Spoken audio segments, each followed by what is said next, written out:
a 111 années,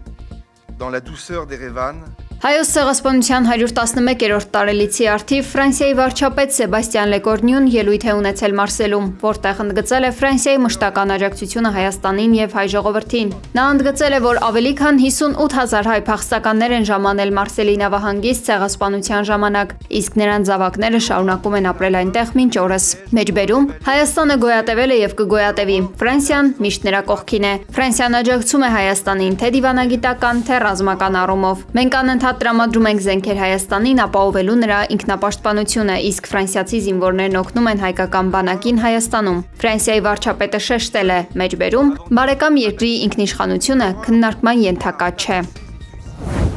Dear colleagues, I will speak today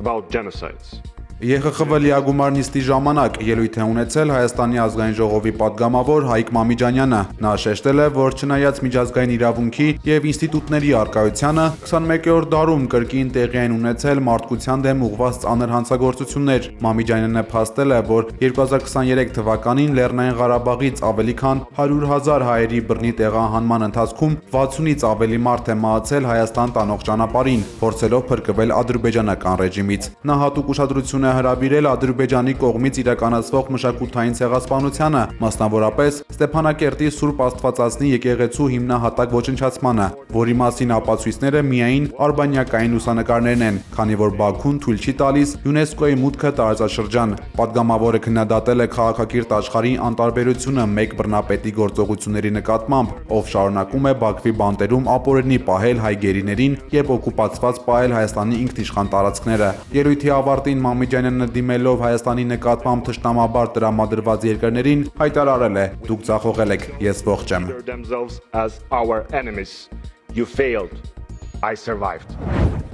Վրաստանի Բաթումի քաղաքում ընթացող ծանրամարտի Եվրոպայի առաջնությունում Հայաստանն առաջին չեմպիոնն ունի։ Կանանց 86 կիլոգրամ քաշային կարգում հին աշխարհամասի նոր չեմպիոնը Էմմա Պողոսյանն է։ 19-ամյա մարզուհին մրցելույթների ընթացքում հաջող կատարել է բոլոր 6 մոտեցումները։ Պոկում վարժությունում Պողոսյանը 107 կիլոգրամ արդյունքով գրավել է 3-րդ տեղը, իսկ հրում ձևում նա բարձրացրել է 141 կիլոգրամ, նվաճելով թե վարժության, թե երկամարտի ոսկին։ Այս արդյունքը նաև պատանիների աշխարհի նոր ռեկորդն է։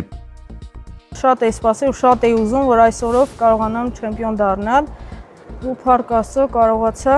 Նույն քաշային կարգում ելույթ ունեցավ նաև Լիաննա Գյուրջյանը։ Հրում վարժությունում նա նվաճեց փոքր արծաթե մեդալ, իսկ երկամարտի արդյունքով զբաղեցրեց 5-րդ տեղը։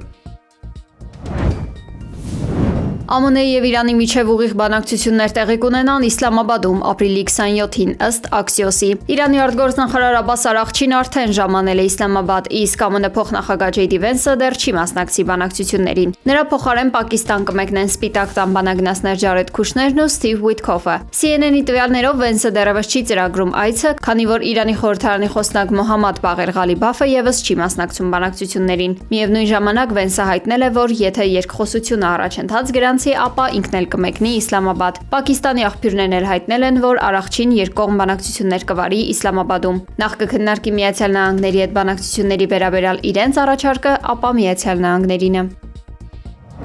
Պատժամիջոցները կարող են մեղմացվել, բայց Իրանը պետք է կատարի 3 պայման։ Այս մասին հայտարարել է Գերմանիայի կանցլեր Ֆրիդրիխ Մերցը։ Իրանի նկատմամբ պատժամիջոցների մեղմացումը կարող է լինել այս գործընթացի մի մասը։ Եթե համապարփակ համաձայնագիրը հաջող լինի, մենք պատրաստ ենք աստիճանաբար մեղմացնել պատժամիջոցները, նշել է Մերցը։ Ինչպես փոխանցել է Գերմանիայի կանցլերը, Եվրամիության պայմանները ներառում են արագ եւ հստակ համաձայնագիր Հորմուզի նեղուցում ազատ նավարկություն ապահովելու համար, Իրանի միջուկային ծրագրի դադարեցում եւ Իսրայելին Իսլամական Հանրապետության կողմից սպառնալիքների վերացում։ Իրանը պետք է դադարեցնի Իսրայելին ու նրա հարևաններին սպառնալը, հայտարարել է Գերմանիայի կանցլերը։ 193 ռուս գերիներ 3 վերադարձել են Ռուսաստան։ Զինվորներին տեղափոխել են բուժհաստատություն համապատասխան զննում անցկացնելու նպատակով։ Ռուսաստանի պաշտպանության նախարարությունը հայտնել է, որ Արաբական Միացյալ Էմիրությունների եւ ԱՄՆ-ի միջնորդությամբ Ուկրաինայի տարածքից Ռուսաստանին է վերադարձվել 193 ռազմագերի։ Համապատասխան ուկրաինական կողմին է հանձնվել նույն թվով ռազմագերի։